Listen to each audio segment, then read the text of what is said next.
As South Korea gears up to introduce the world's first AI-powered, tablet-based digital textbooks in 2025.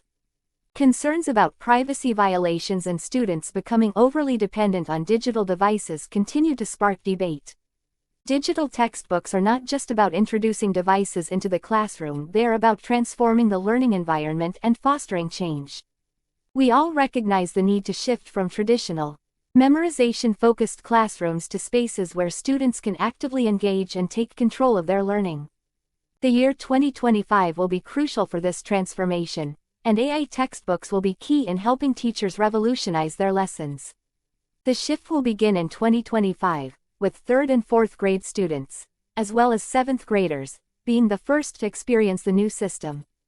5th, 6th, and 8th graders will start using digital textbooks in 2026, followed by 9th graders in 2027.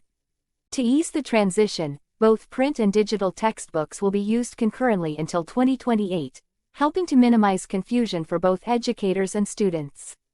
Parents' worries about digital overload have fueled resistance to Korea's planned shift to AI textbooks. In May, parents submitted a petition on the National Assembly's online platform, opposing the overexposure to digital devices and urging that the new system be reconsidered.